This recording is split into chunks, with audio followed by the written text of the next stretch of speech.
Hello, everyone. I'm Bo from Brutal Commentary, and today I'm going to be breaking down our next matchup for UFC 325. This one will technically be our first official fight, whatever you want to take it as. I mean, I still count the road to UFC fights I just broke down in my last four videos, but whatever. It is what it is. In this matchup, we have Kaan Ofli taking on Yizha or Yizhao. Now, this isn't a fight that I would say grabs the headlines whatsoever, like the top fights on the main card, but I think it's loaded with some good technical depth. This pair has an experienced Aussie veteran, a guy who's been grinding in the sport for a little over a decade, against a tough and very well-rounded Chinese featherweight who's been quietly putting together a nice 26-5 career slate. And meanwhile, so you got Ofli, who walks in the octagon in Sydney in front of his own crowd, who does train out of City Kickboxing, coming off a first-round submission of Ricardo Ramos last October, and has, the kind of story I think most guys can appreciate. But tonight, I'm not talking about heart. I'm talking about styles, matchups, and how this fight really plays out. And so, with that being said, let's get down to the breakdown. So, starting with Kaan Ofli for the styles. 32, fights out of orthodox, 13-4-1 as a pro. He's no one-trick pony. He has some striking, good submissions. As I said, he did just submit Ricardo Ramos last October. And decent grappling tools. You can see that in his finishing stats, especially his submission game. That's where Ofli is competent and sneaky dangerous. But when you dive into the numbers, you notice something. Ofli does not land a ton of significant strikes, and his striking accuracy and output are pretty modest for the featherweight division. I mean, we are talking about a division that's kind of known for high octane action. Not as fast or as crazy as, say, flyweight, but still, relatively speaking, you're talking about featherweight, which, like I said, not only has high octane action, high level skills, and etc. And you look at Ofli, he lands like under 2 significant strikes per minute and absorbs more than he throws. And that tells you he's not the most aggressive striker, and he often lets opponents dictate pace on the feet. Now, in contrast that with Yizha, he's roughly the same size, same stance, but he carries a broader offensive profile. He lands nearly 3 significant strikes per minute in his fights. While his numbers aren't elite, they show activity and consistency, as Yizha also has a balanced breakdown of finishes. Of his 26 wins, 7 by knockout, 13 by submission in his career, which does tell you he's dangerous everywhere. So here's the first takeaway. You got Ofli, who's competent, all well-rounded fighter, but he can be outpaced and outworked. That's kind of how he lost to Mohamed Naimov and then also got starched by Myron Santos.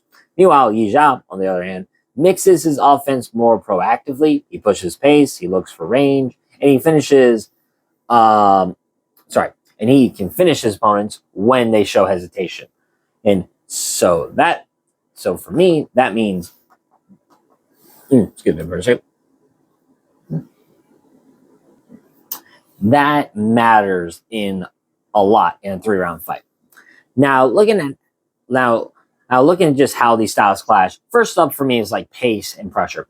Ofli is methodical. He'll measure, he'll reset, and he'll look for safe openings. But that opens a door for, I think, Yizha, because Yizha consistently pushes forward with straight strikes, combinations, and transitions. He doesn't just wait around. He forces responses. And when you force movement from your opponent, you can make them react, and over time that builds an advantage. Next is range control. Ofli tends to fight in tighter spaces. He's comfortable wrestling in and out of the clinch and hunting submissions. But I think that kind of game works best when opponents is either very predictable or moving backwards. Yizha's offense doesn't retreat. He anchors his stance, fires combinations, and keeps his feet moving forward, which makes it harder for Ofli to find those takedown entries cleanly. Yizha reach and consistent pressure does also mean Ofli is more often defending than dictating. And then another key piece here is outpace efficiency or output efficiency. Ofli lands strikes, but like I said, at a lower rate. Yizha lands more, and that's not just about activity. It's about impact on scoring and rhythm. Because if you're throwing more and landing more, you're telling the judge where the fight is being controlled. And I think over 3 rounds, that adds up fast, even if neither guy gets a highlight reel. And then you have the transitions, right? Ofli's submissions are real. He finishes a few of his fights that way, but he's not a relentless grappler who will drag the fight down and dominate from top control. Yizha has shown he's comfortable both on the feet and in scrambling situations, which means he's less likely to just give up dominant position. And that balance keeps Ofli from fully using his grappling at will. So I think the biggest technical nugget here is I think Yizha sets the tempo and forces responses, while Ofli is more reactive. And I think that dynamic tends to favor the fighter who dictates range and activity, especially in 3 rounds.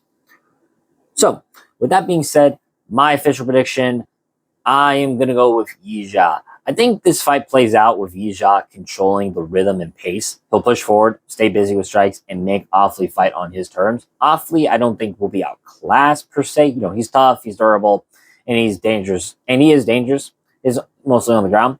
But he doesn't do enough to consistently disrupt Yizha's flow or steal big chunks of rounds. And I think Yizha's activity edge and balanced finishing ability make the difference here. He's not just a striker who can get out grappled. He's not just a grappler who can get outstruck. He's a fighter who mixes his threats in ways that force his opponent to think twice about every step.